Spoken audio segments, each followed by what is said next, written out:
Muito bem, reiniciando então o nosso estudo aqui do nosso livro A Gênese, nós estamos no capítulo 11, Gênese Espiritual, Encarnação dos Espíritos, no item número 28, a partir do item número 28.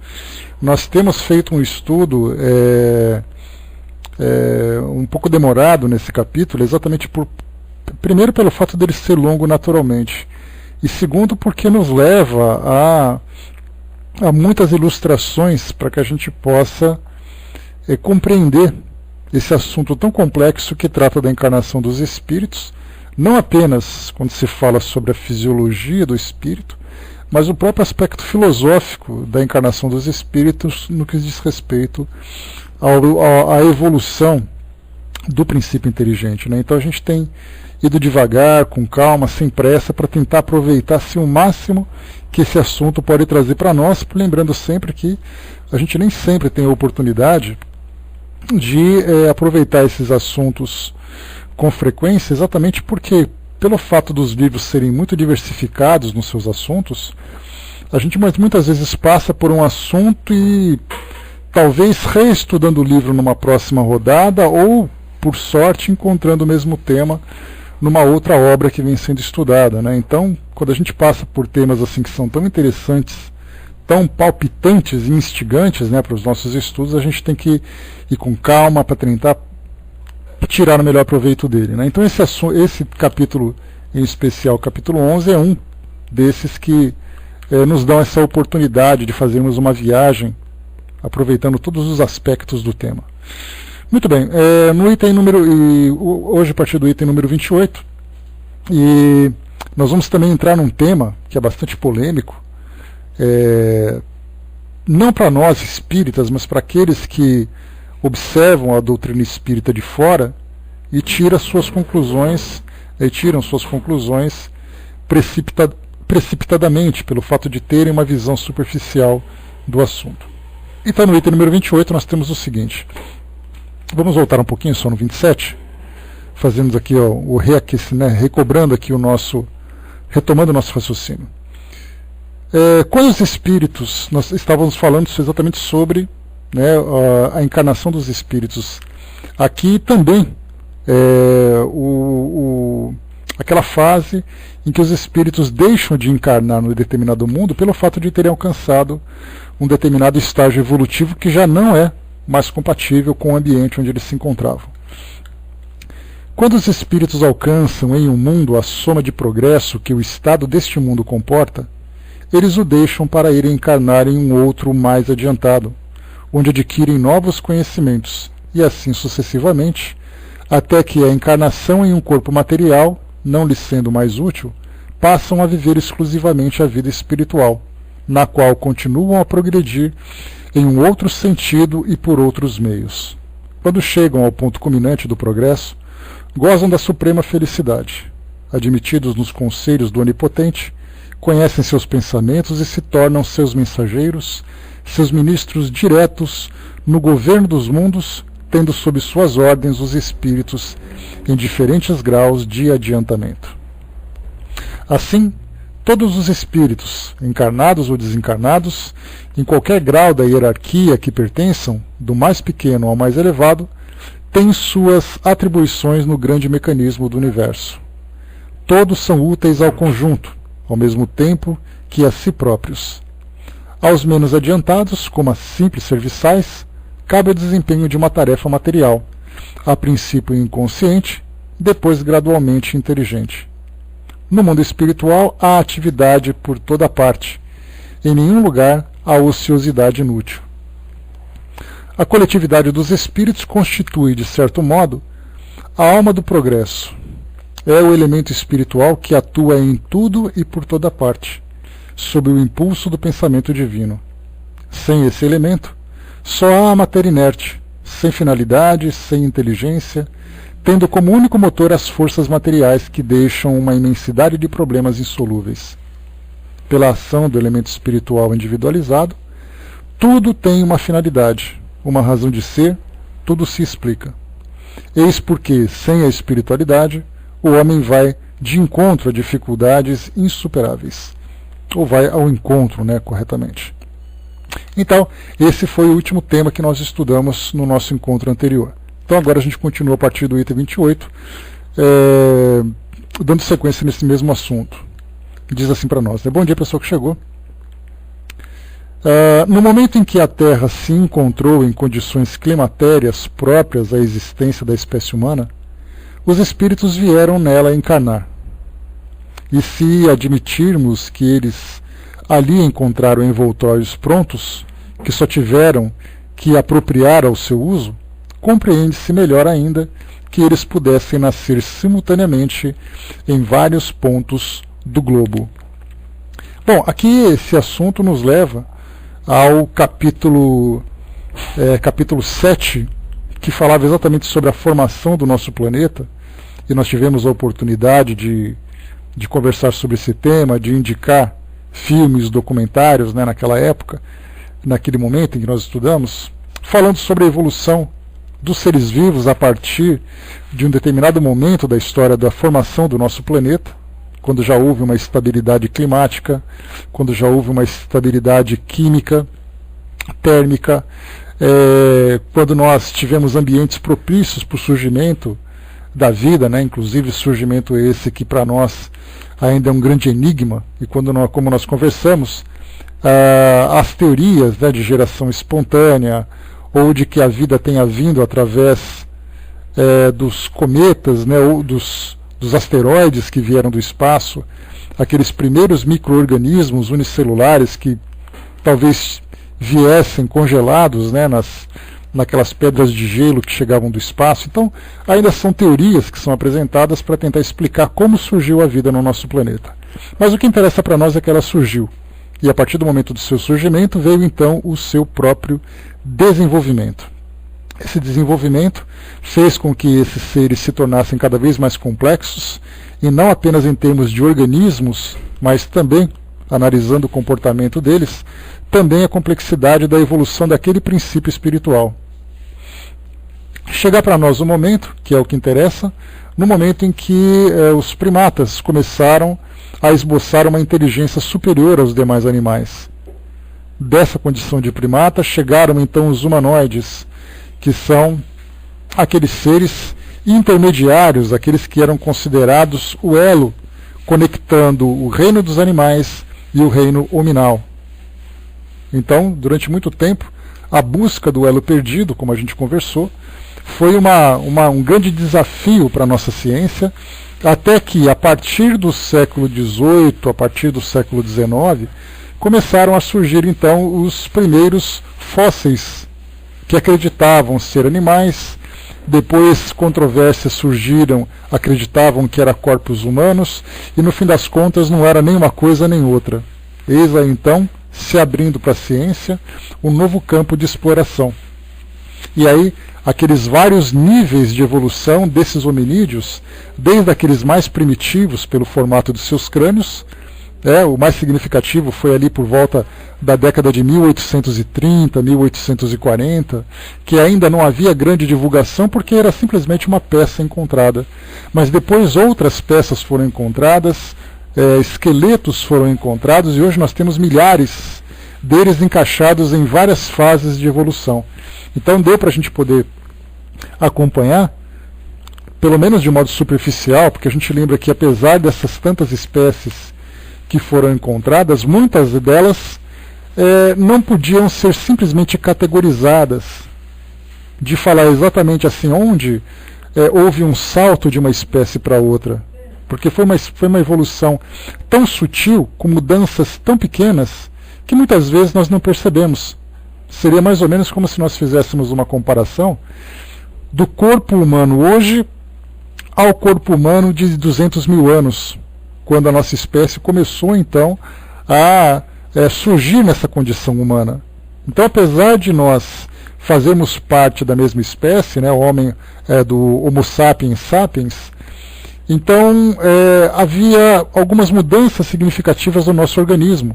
Estudando um pouco de anatomia, a gente tem essa percepção, como por exemplo, a mudança na arcada dentária, a mudança na nossa coluna, né? Lá no final nós temos ali o cóccix, o sacro, que seria encurtamento de uma cauda. Aqui no nosso externo, esse osso que fica no meio do peito, nós temos assim bem na pontinha, né, um ponto chamado processo chifoide, que nos macacos, nos primatas, ela é um pouco mais comprida porque ela tem mais costelas. No nosso caso, houve um encurtamento desse osso, ao mesmo tempo as costelas começaram então a se tornar cartilaginosas. Então nós tivemos ali pelo menos a ligação delas, né? Então o nosso organismo foi se transformando.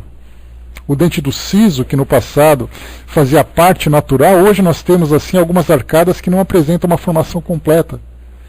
Então o nosso corpo também veio apresentando essa mudança, e isso durante esse período de 100 mil, 200 mil anos. Podemos imaginar o que aconteceu num período de 1 milhão, 2 milhões de anos, né? Então, houve essa mudança. Então, conforme nós encontramos então essas espécies, nós também tivemos a oportunidade de estudar no capítulo anterior sobre a formação dos espíritos. E aí então aquela teoria, a diminuição de pelos, né, a estatura foi aumentando, enfim, o próprio nosso metabolismo também foi se modificando. Então, várias mudanças aconteceram durante esse período que são mudanças consideradas como evolução, né? Então, conforme nós estudamos então, se houve a evolução do organismo, nós, espíritas, temos a oportunidade também de estudar, analisando o aspecto espiritual, também observando a evolução do princípio inteligente. Então Kardec supunha naquela época que o espírito humano poderia habitar um corpo de macaco para estimular a sua evolução. Mas como nós encontramos essas espécies intermediárias, nós percebemos que também os espíritos passaram por essas fases intermediárias de evolução. E é exatamente aqui que entra agora esse item 28 que Kardec colocou. Vou ler novamente aqui, que são poucas linhas. No momento em que a Terra se encontrou em condições climatérias próprias à existência da espécie humana, os espíritos vieram nela encarnar.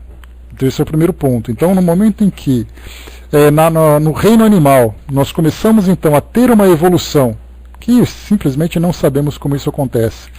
Se houve, né, na verdade nós podemos falar assim que houve uma engenharia genética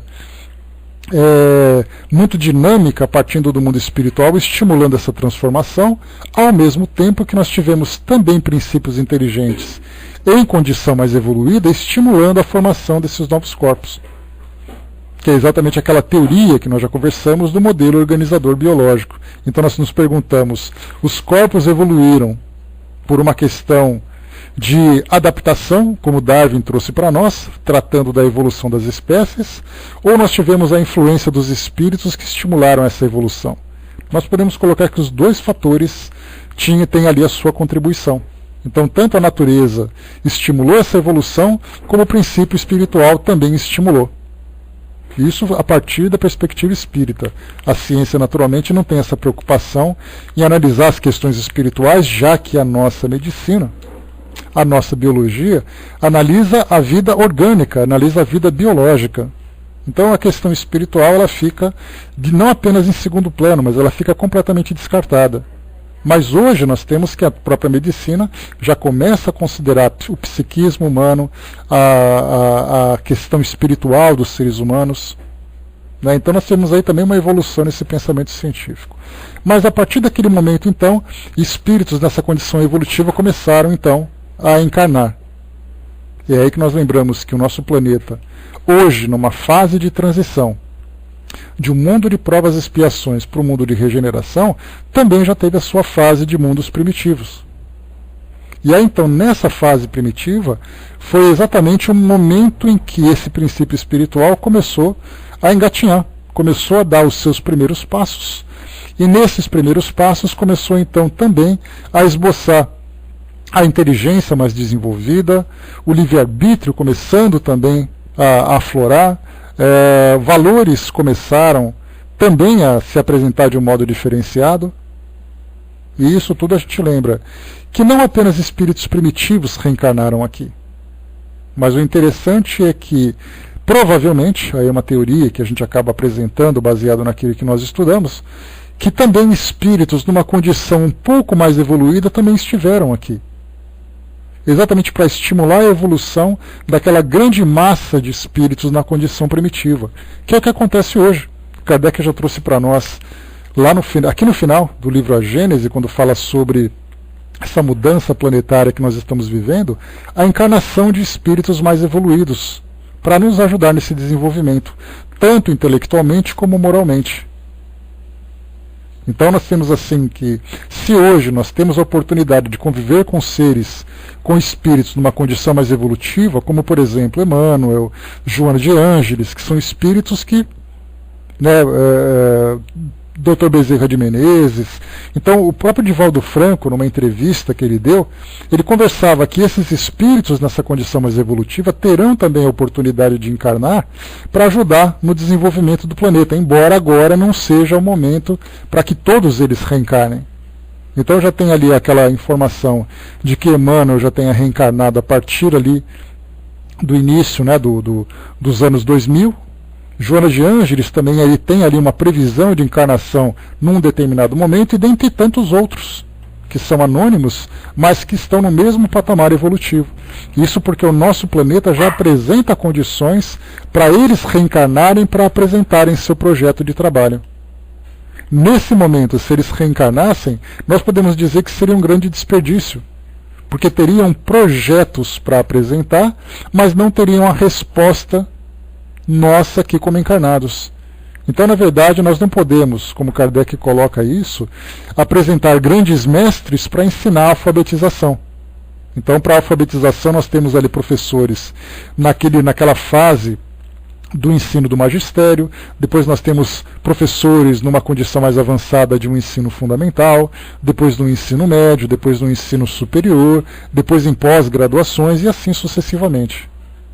Então nós temos assim que também aqui moralmente nós encontramos essa mesma situação.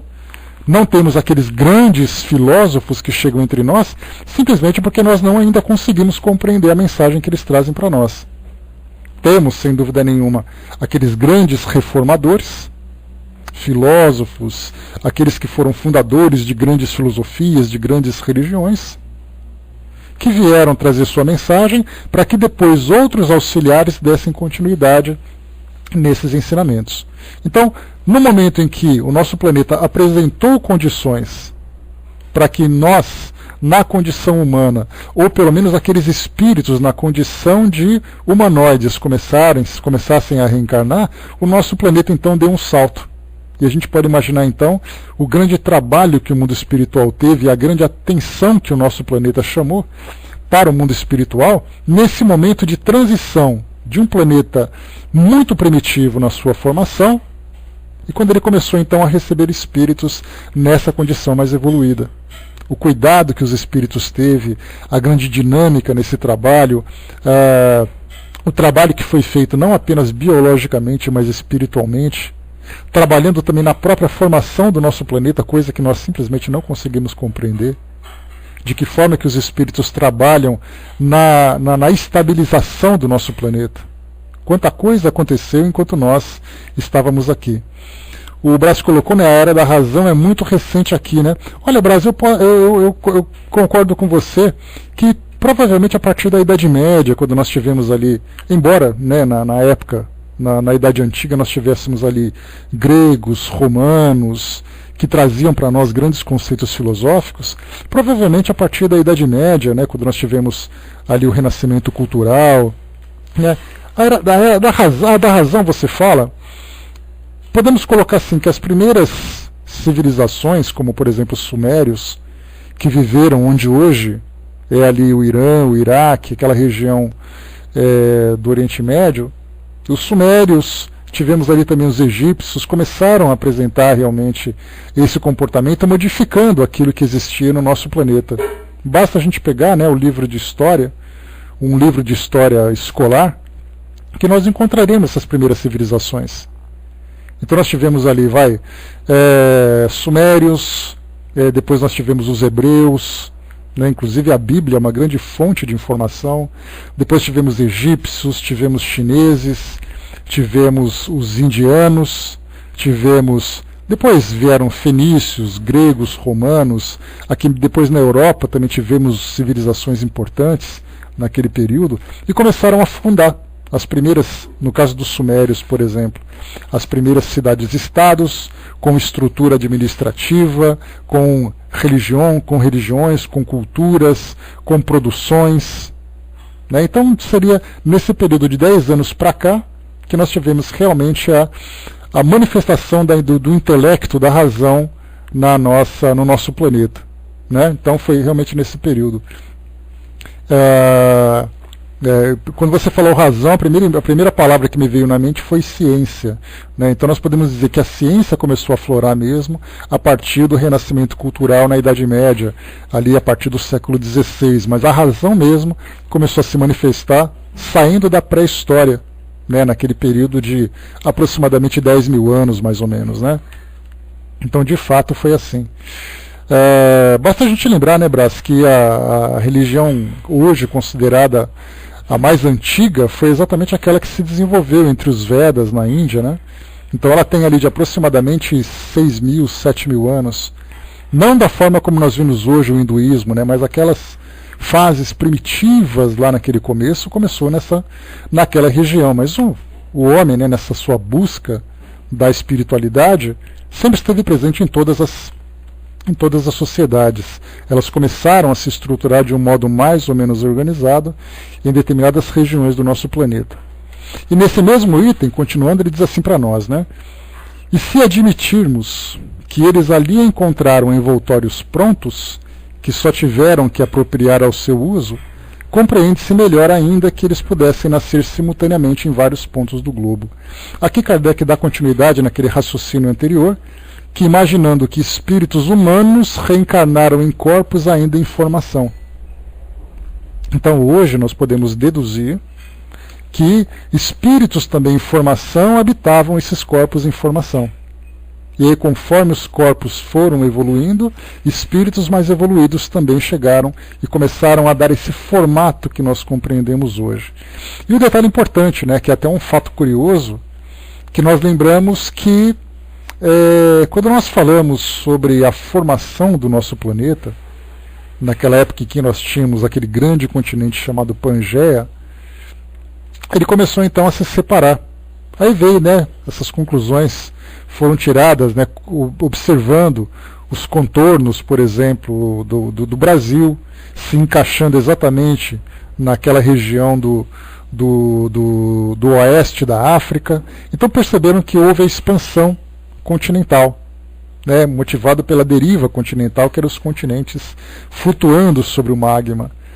E o detalhe foi que os primeiros fósseis que foram encontrados de humanoides foram exatamente encontrados naquela região da África, né, onde hoje é a Etiópia, aquela parte ali do nordeste africano, do leste africano. E é uma grande dúvida que nós temos hoje, por que fósseis antigos como aqueles não foram encontrados também em outras regiões do planeta?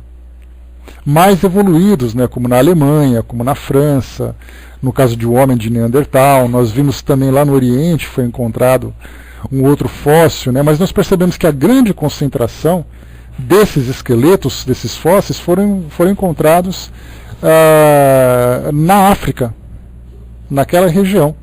Então nós podemos dizer assim, como é chamada hoje popularmente, que a África é o berço da humanidade.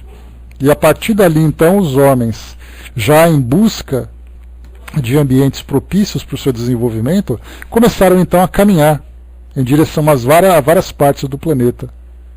A teoria inicial é que eles começaram a contornar exatamente os litorais, porque é onde tinha ali lugares onde eles podiam caminhar, onde podiam encontrar comida com mais facilidade. Então eles foram da África caminhando em direção ao Oriente, passando pela Índia, chegando na China, subiram naquela região do Oriente Médio em direção à Europa, depois foram até o Extremo Oriente, subiram ali naquela região do Estreito de Bósforo, né? Ali Bósforo não, na região de não é Gibraltar, como é que chama ali o Estreito de... ali entre a Ásia e a América do Norte, me fugiu o nome daquele... o Estreito de... não, lá em cima.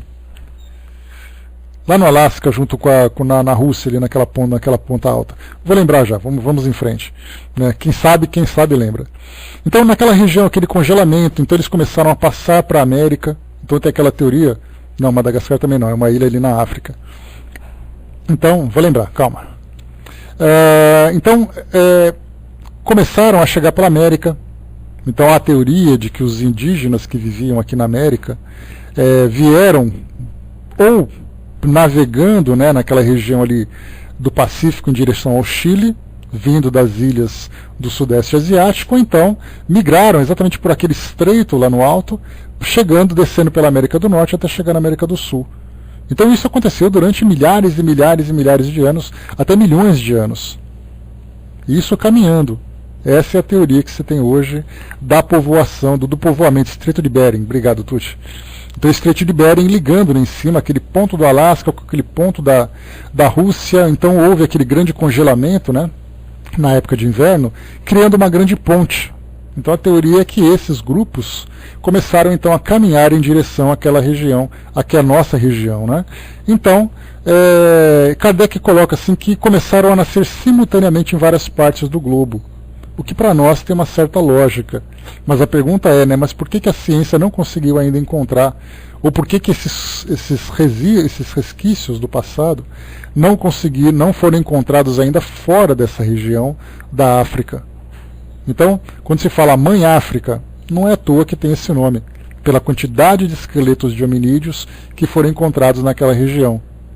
Mas começaram então a povoar em várias partes do planeta conforme os organismos e os ambientes começaram a oferecer oportunidades para a encarnação de espíritos. Então eles não foram simplesmente jogados, aconteceu tudo no momento certo. Essa que é a parte mais fascinante dessa história da evolução do nosso planeta. No item número 29, ainda que os primeiros que vieram devessem ser pouco adiantados, pelo fato mesmo de terem de encarnar em corpos muito imperfeitos, deveria haver entre eles diferenças sensíveis nas suas características e aptidões, segundo o grau do seu desenvolvimento moral e intelectual. Então aqui já é interessante também, mostrando que os espíritos foram reencarnando, oferecendo condições em organismos que ofereciam condições não apenas de habitabilidade dos espíritos, mas também de manifestação do seu intelecto, dos seus valores. Porque não adiantava um espírito com grande intelecto reencarnar num corpo limitado, por uma questão de estrutura biológica. Então os espíritos foram reencarnando de acordo com as possibilidades, até que chegou um momento, vamos dizer assim, que o corpo humano, não humanoide como era anteriormente, estava completamente formado, que é o que hoje, como eu falei para vocês, a ciência estima que tenha sido em torno de 200 mil anos no passado. A partir daquele momento, espíritos com intelecto mais desenvolvido começaram de fato a reencarnar. E foi aí que nós começamos então a perceber o homem, já ainda na condição nômade, mas vivendo naquela época dos chamados homens das cavernas, da pré-história. Depois nós entramos na história, né, naquela época da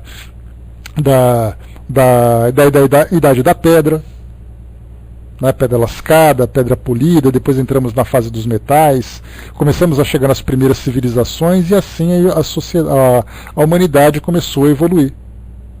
Então, como Kardec colocou para nós, diferenças sensíveis nas suas características e aptidões segundo o grau de desenvolvimento moral e intelectual.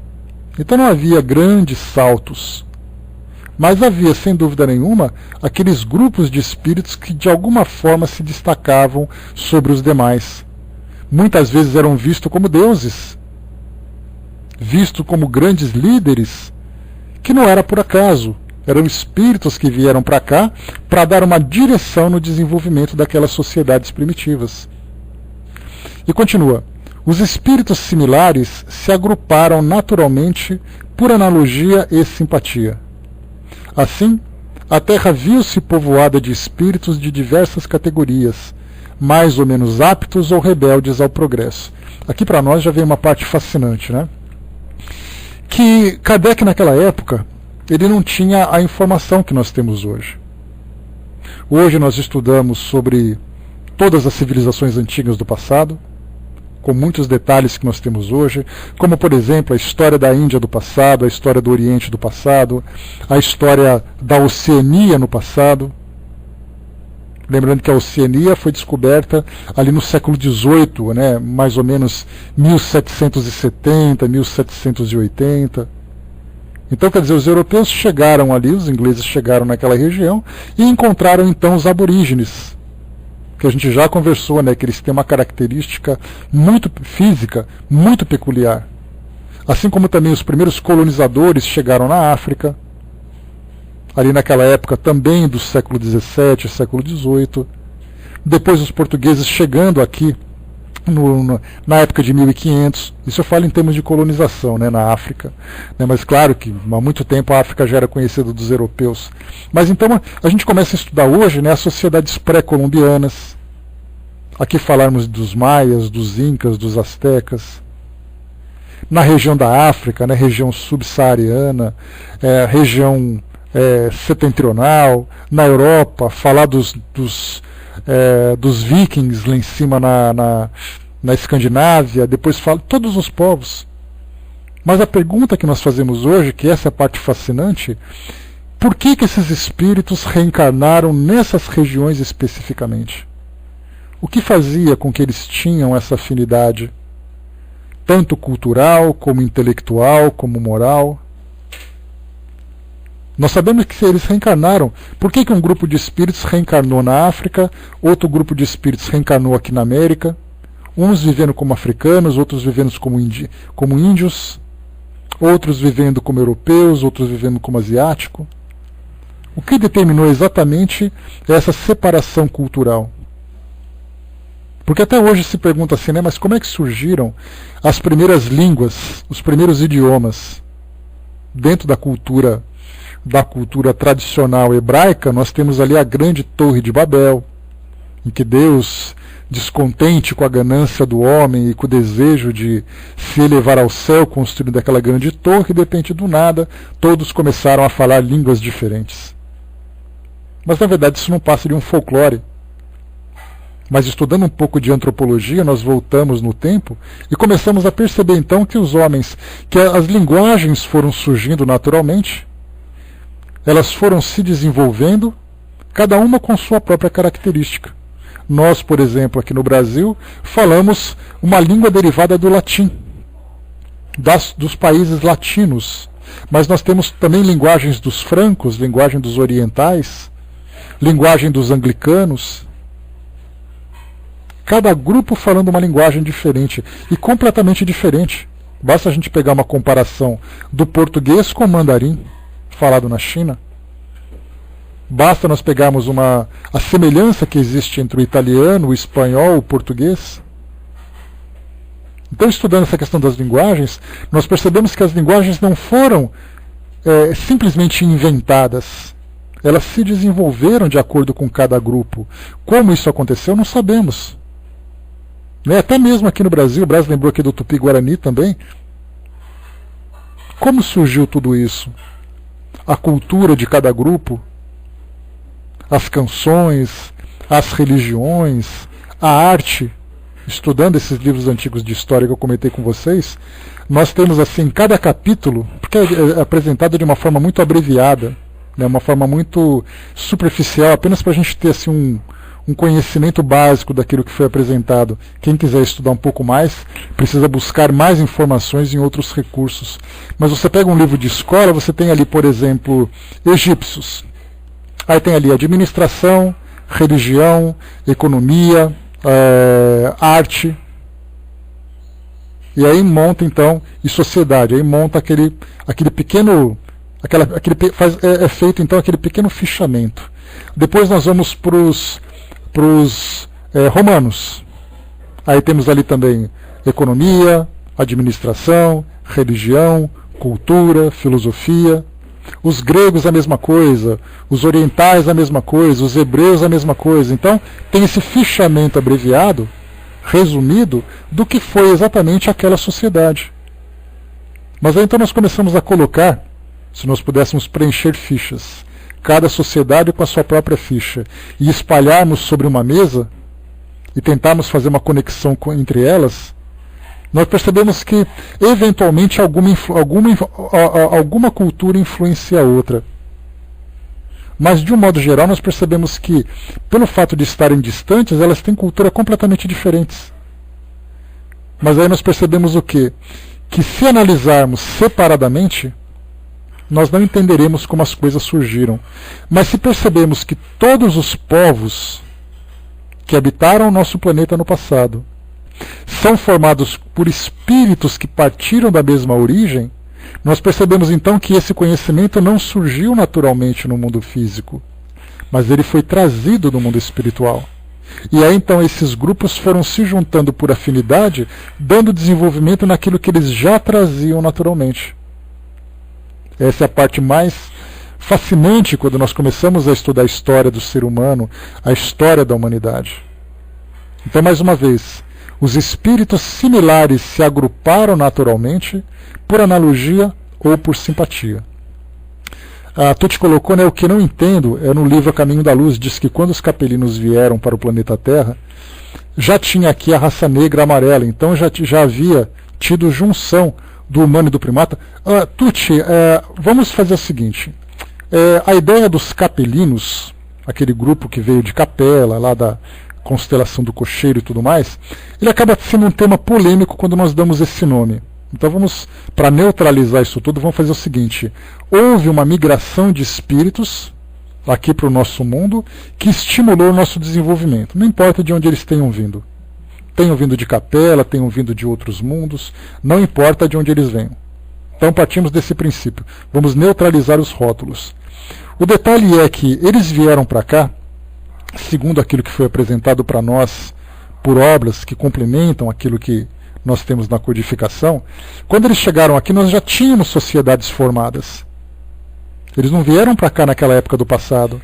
Eles vieram, por exemplo, vamos pensar assim, que quando surgiram as primeiras cidades-estados, e isso mais ou menos há 8.000 anos, lá no Oriente Médio, na Europa também começou a se formar, nós já tínhamos umas sociedades formadas.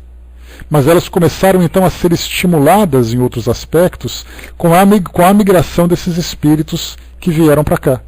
Assim como esses outros espíritos hoje estão vindo para cá para habitar aqui o nosso planeta, vindo de outros grupos, chegaram aqui encontrando aquilo que nós estamos apresentando hoje. Então essas raças, esses grupos já estavam formados quando chegaram aqui.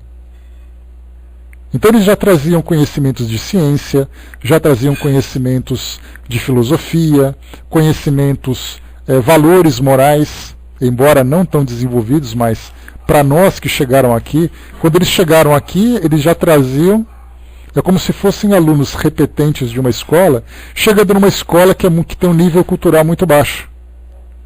Então eles não eram deuses. Eles eram simplesmente alunos mais desenvolvidos, que ajudariam, então, nesse caso, no nosso desenvolvimento. Então eles não vieram para cá na época da formação das primeiras sociedades. Eles ajudaram no desenvolvimento das sociedades já formadas, como esses grupos novos estão ajudando no nosso desenvolvimento. São essas as informações que nós temos das publicações que falam sobre esse assunto. Tá?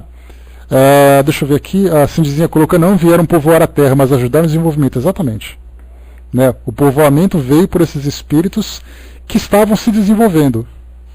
Quando eles se estabeleceram aqui, chegou a hora da gente começar a organizar. Então vamos dizer assim, que essa primeira migração em massa que veio para cá, para ajudar nesse desenvolvimento, veio ajudar a organizar e a dar um direcionamento no desenvolvimento naquilo que já havia aqui. Então esse acho que é o resumo do que a gente pode trazer dessa ideia toda. Além de cumprir pena, as motivações de trazerem para cá, segundo aquilo que nós temos hoje, Brás, foi não apenas missão, que espíritos que vieram para cá para ajudar mesmo nesse desenvolvimento, como acontece hoje, como também aqueles que tinham como missão o aspecto secundário. Mas o aspecto primário foi exatamente o banimento. Como acontece hoje, os espíritos dizem para nós, como Kardec também afirma, que o nosso planeta está evoluindo e os espíritos que não podem evoluir serão levados para o mundo primitivo, para que não apenas contribuam para que eles se desenvolvam, como eles também contribuam para o desenvolvimento daquele mundo. Então vai ser uma troca. O ambiente hostil vai forçá-los a se desenvolverem e a bagagem moral e cultural que eles levam também vão influenciar no desenvolvimento daqueles mundos. Então é essa ideia geral que a gente traz desse tema. O Gilson colocou para nós, né? Pangeia foi a origem e sua divisão promoveu as diferenças conforme as condições geoclimáticas da nova posição. Observem a semelhança entre povos andinos e orientais. Preconceituosa essa ideia de serem formados da raça branca, né, supostamente superiores. A gente lembra sempre, Gilson, que esses aspectos de superioridade racial, de grupos mais ou menos desenvolvidos, é exatamente motivado por falta de conhecimento que se tinha naquela época. E também pela própria observação. A gente vai ver isso nesse capítulo ainda, que a gente vai chegar daqui a pouquinho nele, mostrando que as conclusões que eram tiradas eram baseadas nas observações que eles tinham. Como as observações eram incompletas, as conclusões também eram incompletas. A gente lembra que há 500 anos acreditavam que a Terra era plana, porque a observação que eles tinham fazia com que eles chegassem a essa conclusão.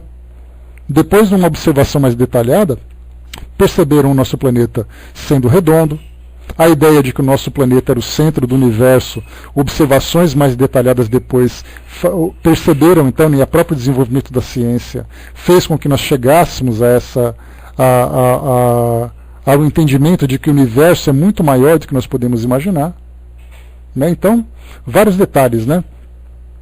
Pois é, essa questão de capela, né? Os astrônomos falam muito, mas embora não é uma questão definitiva também. Nós temos hoje planetas que estão muito mais próximos do que o sistema de Capela, que estão sendo descobertos recentemente. Então não podemos dizer assim que lá tem ou não tem. É muita pretensão hoje você falar do que existe ou deixa de existir num sistema solar que está aqui a milhares de anos-luz do nosso planeta. Então continuamos ainda apresentando aspectos parciais de informações parciais que nós temos. Mas independente de onde eles tenham vindo, o importante é que eles vieram, e essa que é a parte mais importante, né? A Miriam colocou para nós, né, veremos melhor isso, né, na raça adâmica, e emigração e imigração dos espíritos. Né? Essa raça adâmica, que Emmanuel traz para nós, né, no livro Caminho da Luz, fala exatamente sobre essa ideia de Adão. Ele até usa essa expressão por uma questão de folclore, vamos dizer assim, né? A raça adâmica, essa raça mais evoluída, dá a ideia de que Adão foi expulso do paraíso e tudo mais. Então essa raça adâmica seria essa raça de exilados. Deixa eu ver aqui, a ciência ainda é incompetente para ver matéria quintessenciada. Sim, não só incompetente, como desinteressada também, né, Brás? Porque a ciência estuda hoje aquilo que é palpável, né? Olá, Negrão.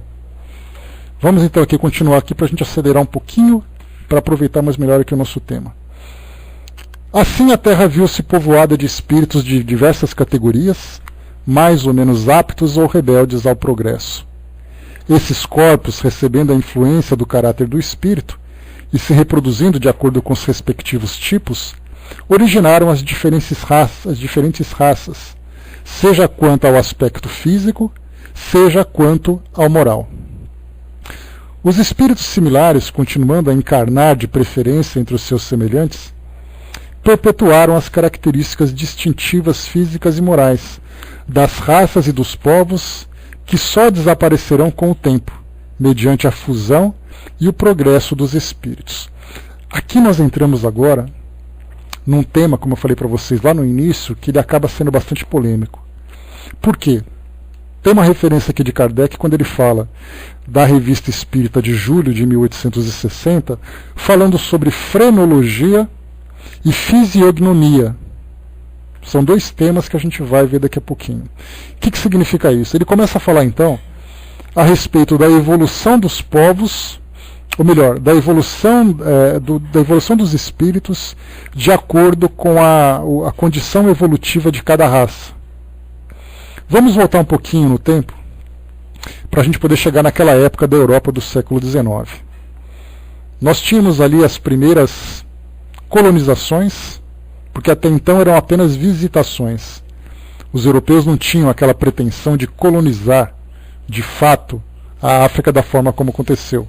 Embora isso tenha começado de fato a partir da expansão marítima do século XVI, quando teve a descoberta da América, quando rotas para a Índia começaram a ser pesquisadas e tudo mais. Mas a colonização da África propriamente dita, ela começou efetivamente a partir do século XVIII para o século XIX.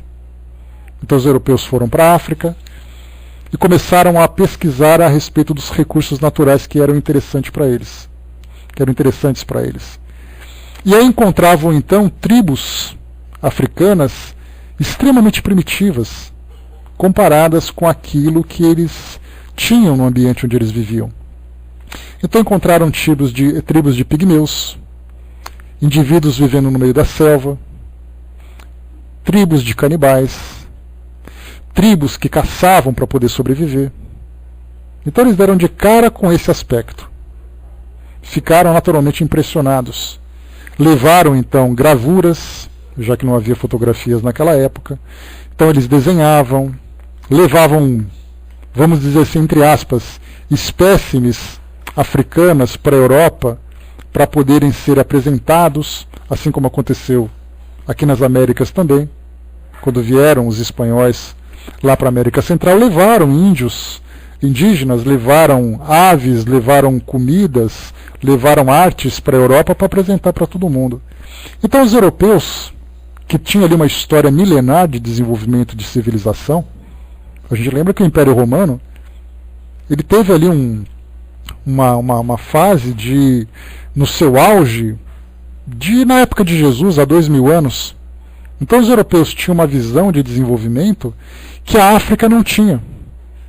Então eles já tinham cidades formadas, tinham ali impérios, tinham ali uma grande estrutura, gregos, romanos, celtas, francos, saxões, germanos, todos esses grupos na Europa, formando aquela estrutura já conhecida. Então eles saíram desse ambiente.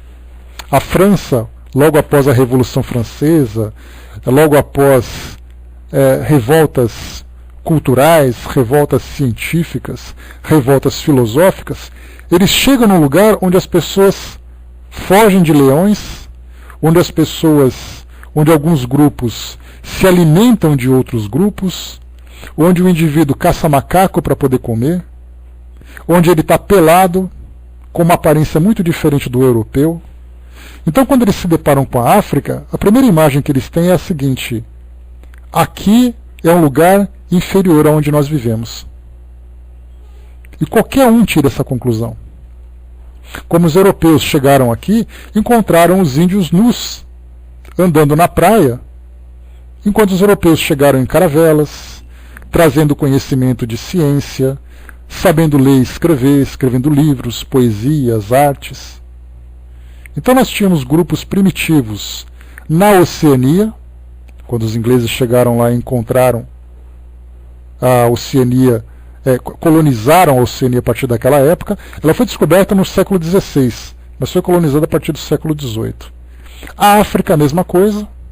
Se depararam com aquele grupo, chegaram aqui na América no século XVI, a partir do descobrimento lá com Cristóvão Colombo, encontraram também esse mesmo cenário. Então os europeus, que eram, vamos dizer assim, tinham uma visão eurocêntrica do mundo, em que eles eram desenvolvidos, e de fato o eram, por tudo aquilo que produziram em termos de ciência e cultura, e encontraram as sociedades inferiores, eles naturalmente chegaram à conclusão de que eles eram superiores e os demais eram inferiores.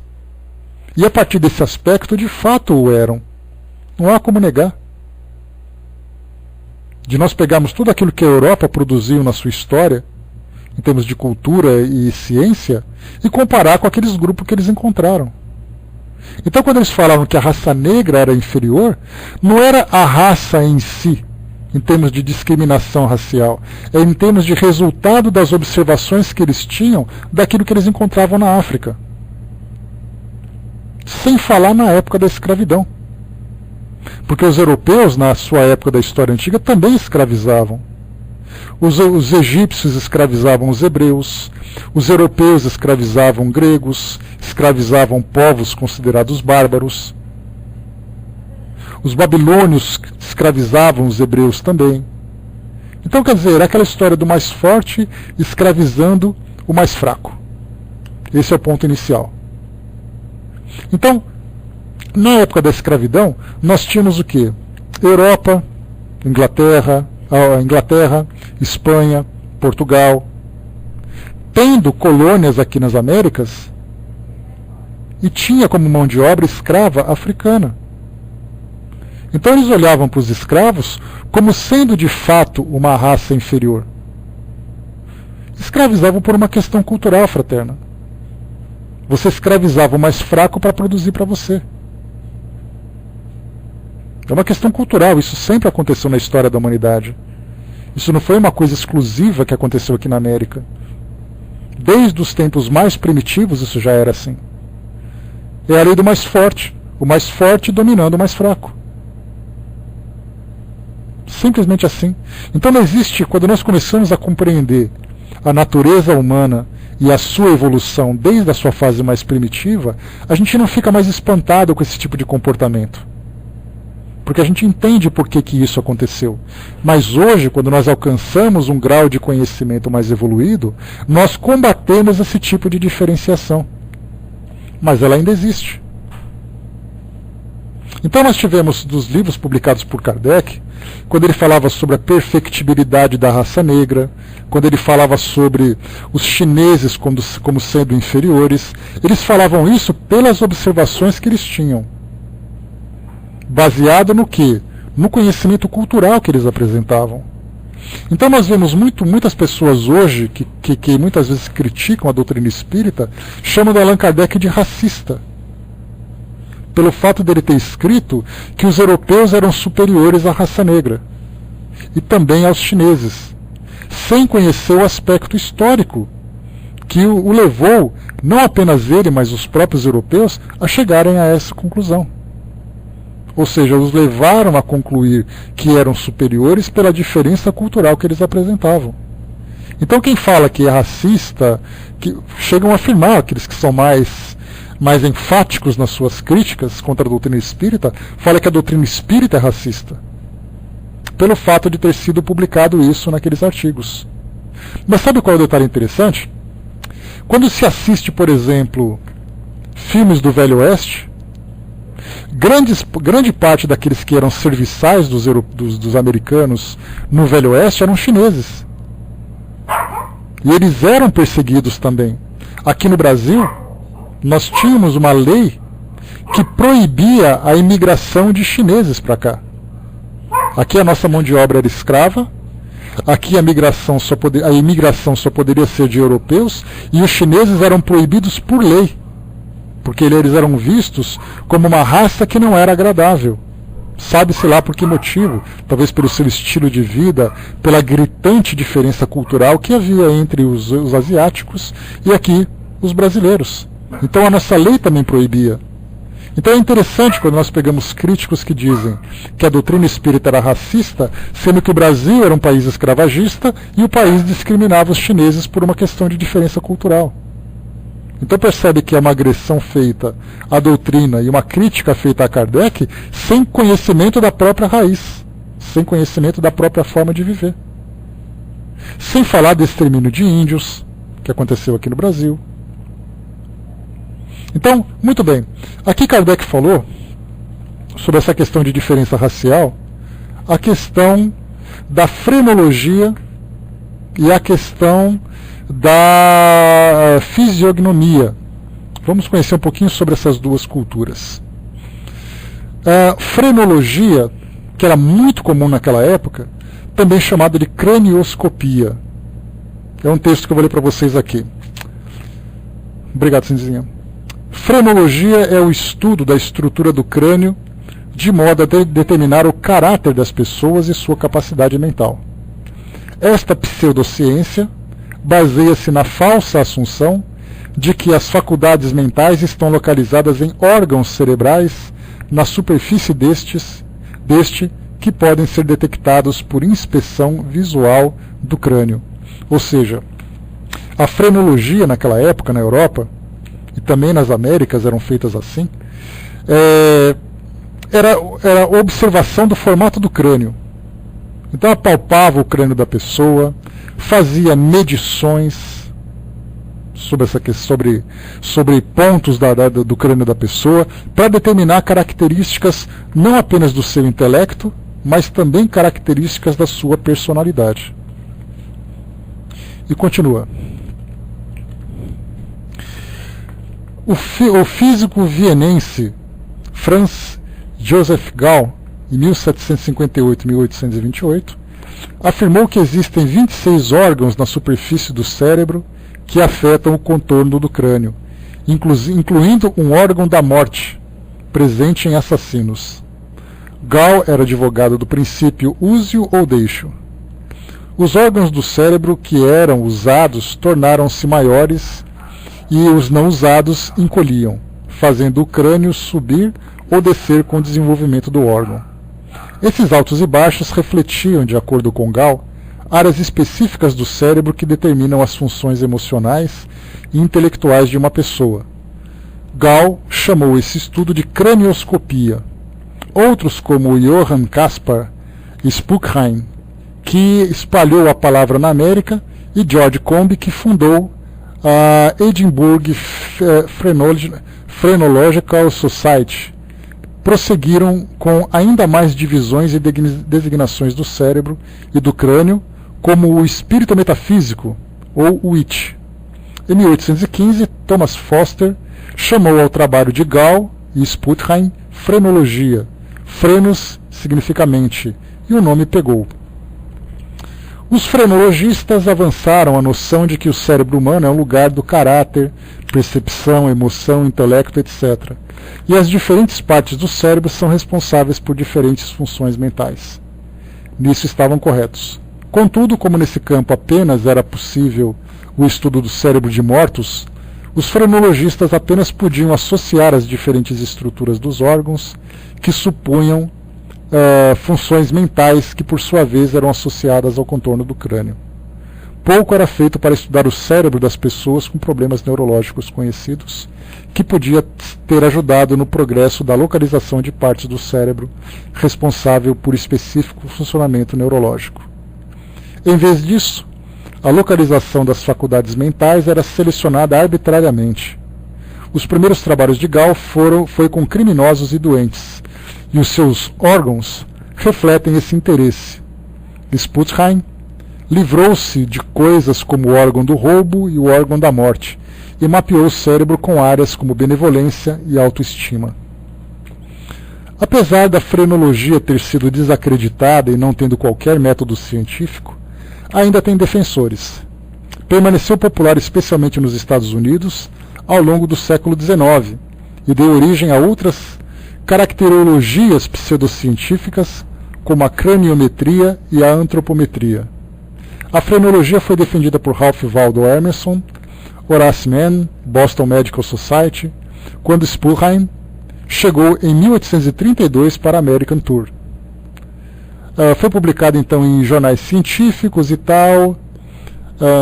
A frenologia originou a invenção do psicógrafo, uma máquina que podia fazer uma leitura frenológica completa e imprimir o resultado. Afirma-se que esta máquina deu aos seus donos $200 mil na Exposição Mundial de Chicago em 1934. As leituras frenológicas não são diferentes das astrológicas, e muito que as fizeram, como Charlotte Brontë, ficaram satisfeitas com o resultado. Então, muito bem, eu li para vocês isso daqui, porque naquela época, quando se falava sobre frenologia, os africanos que eram levados para a Europa, ou que eram estudados na África, também eram avaliados através dessa metodologia. E eles viram então, por uma questão de mudança, de diferença anatômica, que os europeus eram mais desenvolvidos que eles. Assim como também da própria fisiognomia. Também era uma outra característica que falava agora da personalidade desses indivíduos, né? Então nós temos aqui essa parte interessante, que é a forma como deduziam isso. Primeiro pela observação, depois por essas pseudociências, para tirarem essas conclusões. Então, ao analisarmos a questão da evolução da raça negra, da inferioridade da raça negra, da inferioridade da raça chinesa, nós falamos de uma questão cultural daquela época, baseada no desenvolvimento da sociedade europeia. Então, como eram eles que escreviam os livros de história, eram eles que escreviam os livros de ciência, eles escreviam tudo aquilo que dizia respeito ao mundo a partir da perspectiva deles. Por isso, então, nós temos essa diferença. Então, ao analisarmos superficialmente essas conclusões, sem levar em consideração esses elementos, nós tiramos conclusões erradas. Então é importante para nós que estudamos tudo isso. Vamos em frente aqui para a gente aproveitar esses minutos finais. Pode-se comparar os espíritos que vieram povoar a Terra a esses grupos de imigrantes de diversas origens que vão se estabelecer numa terra virgem. Ali eles encontram a madeira e a pedra para fazer suas habitações, e cada um dá à sua um cunho diferente, de acordo com o grau do seu saber e da sua inteligência. Eles se agrupam por analogia de origens e gostos, acabando por formar tribos, depois povos, tendo cada um seus costumes e suas características próprias. O progresso, portanto, não foi uniforme em toda a espécie humana, como era natural. As raças mais inteligentes adiantaram-se em relação às outras, sem levar em conta que espíritos recém-nascidos, para a vida espiritual, vindo encarnar na Terra junto com os primeiros que chegaram, tornaram mais sensível a diferença quanto ao progresso. Com efeito, seria impossível atribuir a criação dos selvagens, que mal se distinguem do macaco, olha só a comparação que eu comentei com vocês, quando eles se depararam com essas tribos, que realmente eram tribos diferentes. A mesma antiguidade que a dos chineses, e menos ainda que a dos europeus civilizados. A gente lembra que na China, naquela época, era uma sociedade agrícola, uma sociedade agrária, muito, muito primitiva comparada com a Europa, que tinha seus grandes palácios, seus grandes castelos. Ainda hoje a China tem ali uma característica agrícola muito forte. E a menor parte da Índia são cidades bem desenvolvidas. Então hoje é assim também. E por isso eles tiraram essa conclusão. Então eles colocaram na escala os negros, na fase mais primitiva, depois os chineses, que eram agrícolas, e depois os europeus civilizados, com seus castelos, com seus palácios e com seu conhecimento e sua ciência. Entretanto, os espíritos dos selvagens também pertencem à humanidade e um dia alcançarão o nível em que se encontram os seus irmãos mais velhos. Mas isso não será completamente em corpos da mesma raça física, impróprios a um certo desenvolvimento intelectual e moral. Quando o instrumento não estiver mais de acordo com o desenvolvimento que alcançarem, eles emigrarão daquele meio para encarnar em um mais elevado, e assim por diante, até que tenham conquistado todas as gradações terrestres, após o que deixarão a Terra, passando a mundos mais elevados. Bom, aqui nós terminamos, o próximo tema vai ser o item 32, falando sobre reencarnação.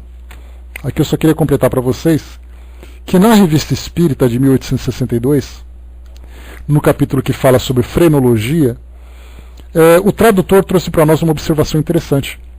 Ele diz assim, depois de falar sobre a perfectibilidade da raça negra, sobre falar sobre frenologia e tudo mais, ele disse assim: Allan Kardec, por certo, está se referindo aos espíritos encarnados nas tribos incultas, selvagens, então existentes em algumas regiões do planeta, e que hoje, em contato com os outros polos de civilização, vem evoluindo progressivamente, como só é acontecer, com as demais raças, seja qual for a coloração de sua pele. Então a gente vê assim que há uma preocupação muito grande de contextualizar essa informação, para evitar que aquele comentário vindo como conclusão da observação da época tenha uma conotação racista.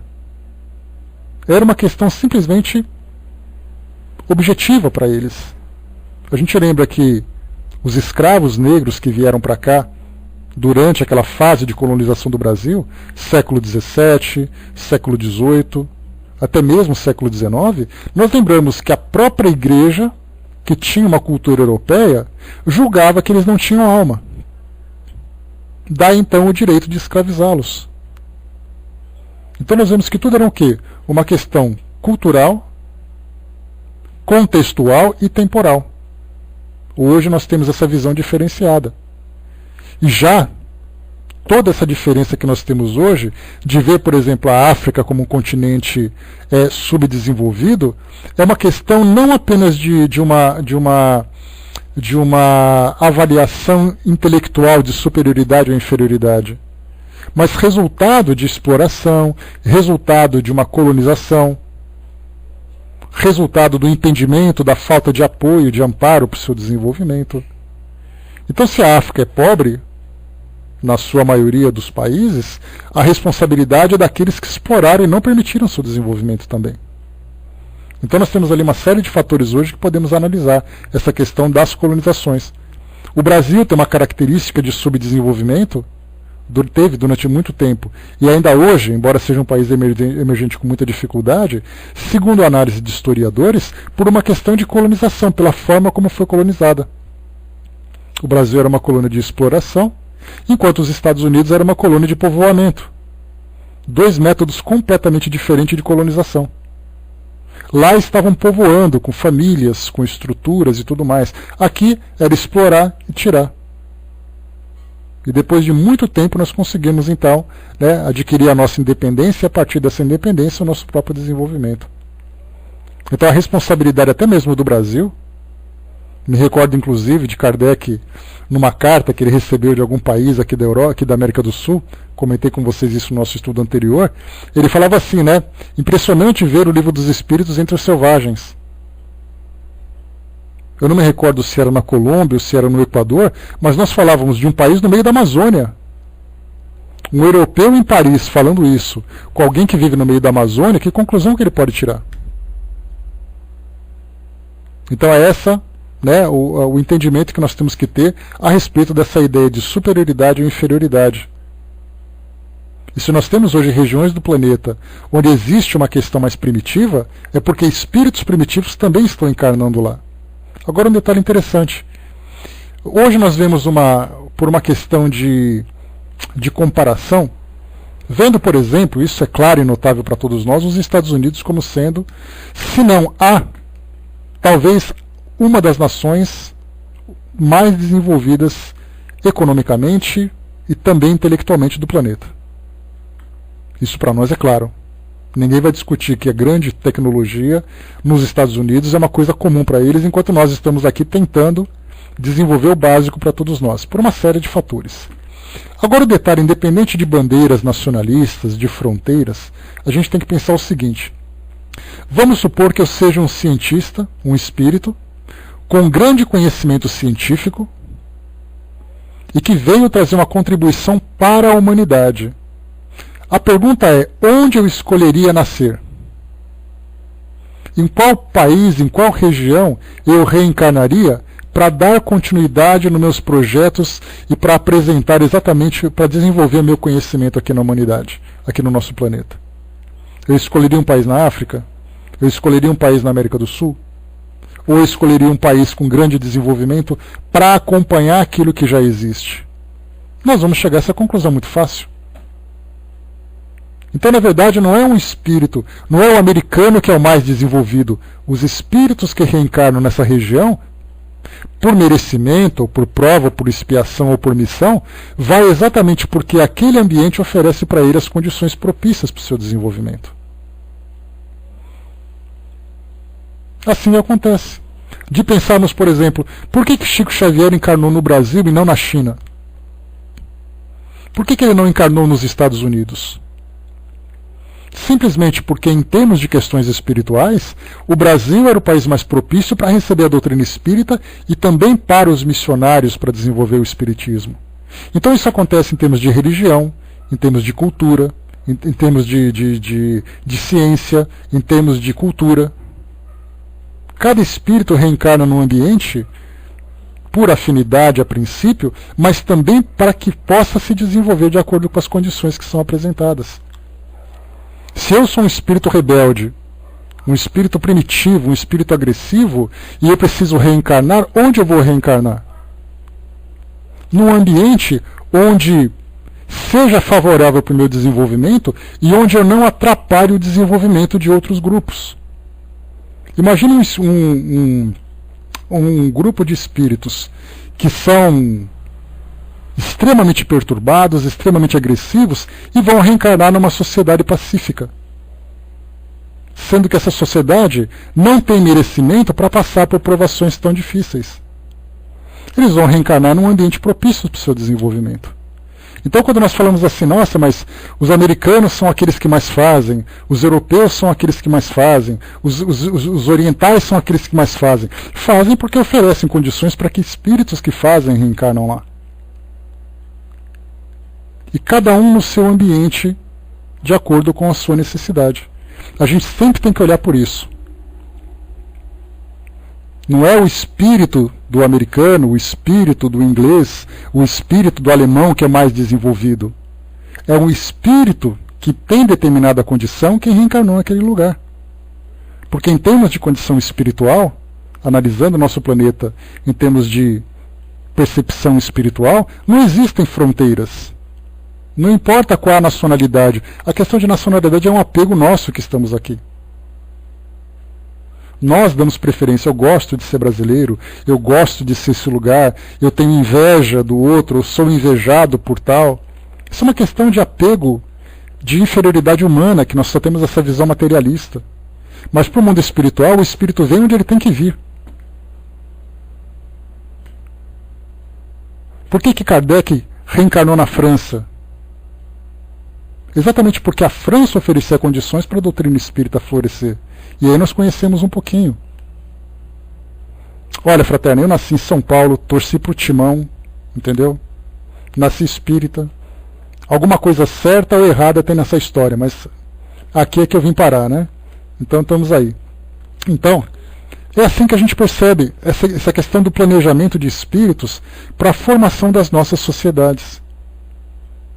A nossa visão é tão pequena com relação a isso, nós temos tão pouco conhecimento nesse entendimento. Por que fulano nasceu naquela família? A gente fala, porque ele tem vínculo com aquela família. Por que ele nasceu naquele país? Porque ele tem vínculo naquele país. Por que ele nasceu nesse planeta? Porque ele tem vínculo com esse planeta.